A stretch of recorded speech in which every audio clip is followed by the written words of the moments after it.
Good morning, everyone. Today, we're going to tackle about the moral development theory by Lawrence Kohlberg. Lawrence Kohlberg was an American psychologist who studied how people learn to decide what is right and wrong.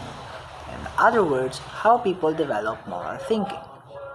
He believed that we don't just learn right and wrong from others, but we go through stages of moral development as we go older.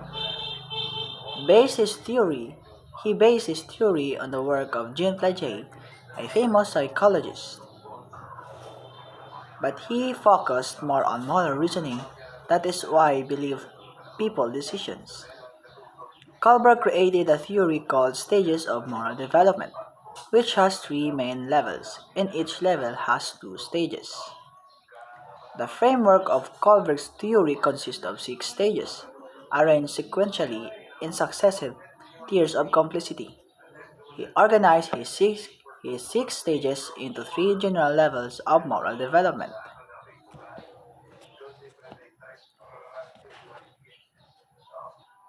The, si- the three mains of the moral development are post-conventional, conventional, and pre-conventional. Each stages has two. Now, number one, pre-conventional level, moral thinking based on personal consequences. So stage 1, punishment or obedience orientation.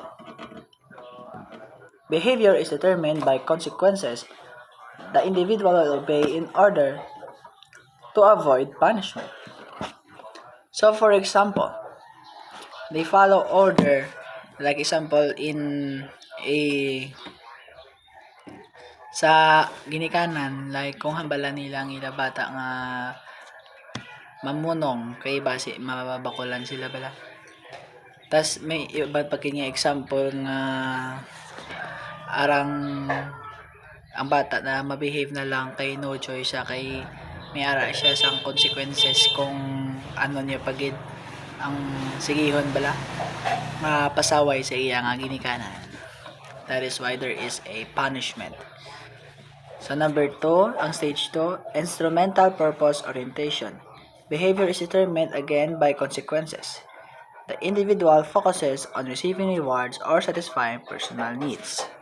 So, ang kinalain naman niya sang stage 2 is may ara siya reward. So, when there is punishment, there is also a reward.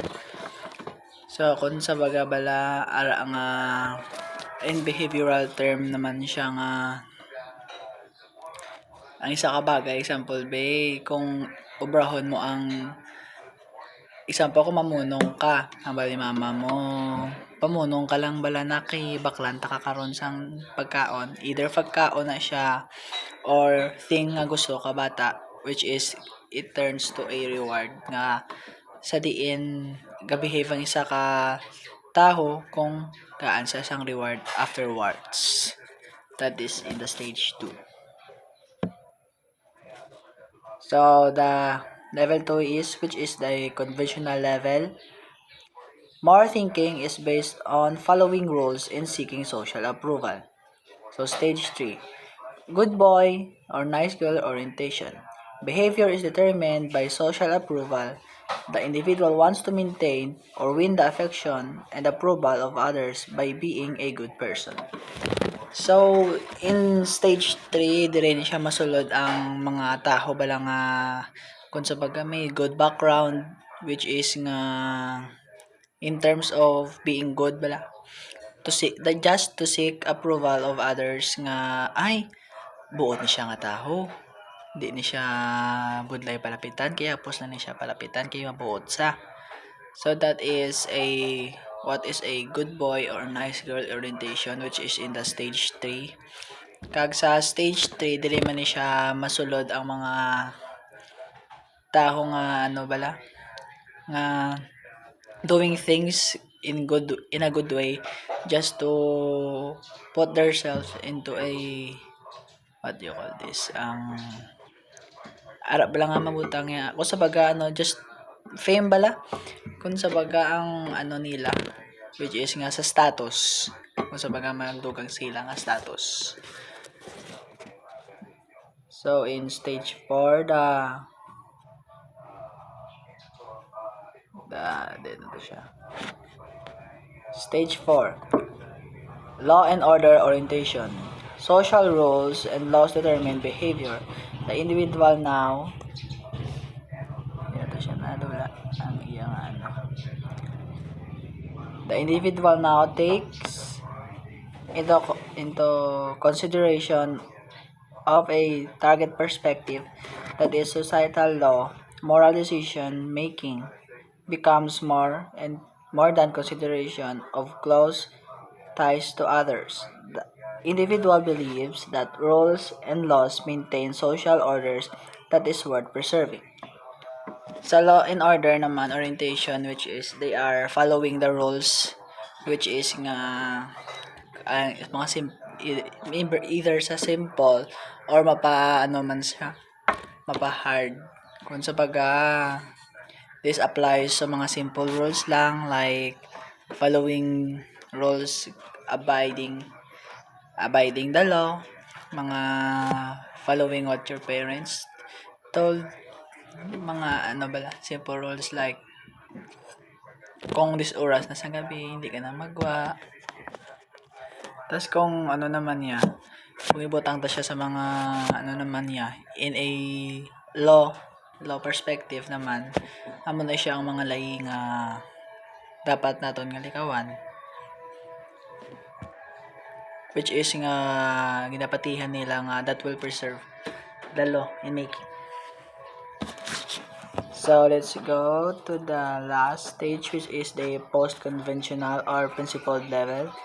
Moral thinking is based on personal values and universal principles, even they go against rules. So stage 5, social contraction orientation. Individual rights determine behavior. The individual view laws and rules as flexible tools to improve human purpose. That is, given the right situation, there are exceptions to rules when laws are not consistent with individuals' rights and the interests of majority. They do not bring about good for people, and alternatives should be considered. So in social contraction orientations, may mga individual or mga tao nga go against the rules. Kag also ginaano nila is the majority, tas they do not bring about good for people, and alternatives should be considered. So there are considerations kung doon sa social contraction.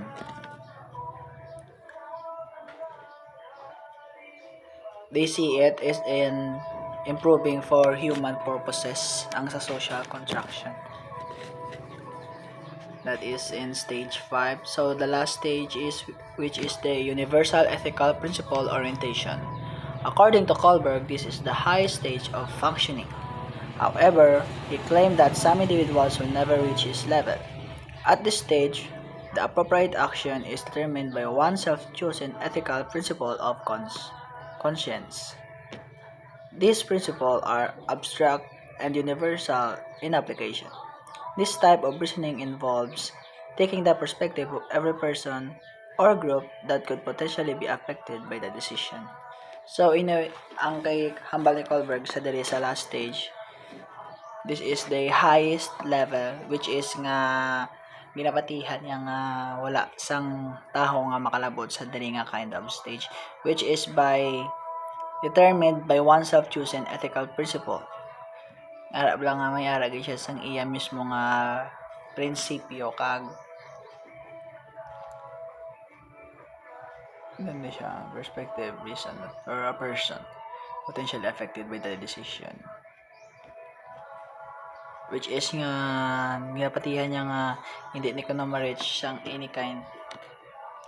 I don't know in sa aton subong generation or in the past generation kung may naka-reach na sa amon nga stage, which is the universal ethical principle. Ang hambal ni Kohlberg theory is that this is the high stage of functioning. Thus, individuals will never reach this level at this stage. So, I hope that you've learned something. Thank you for listening. Bye.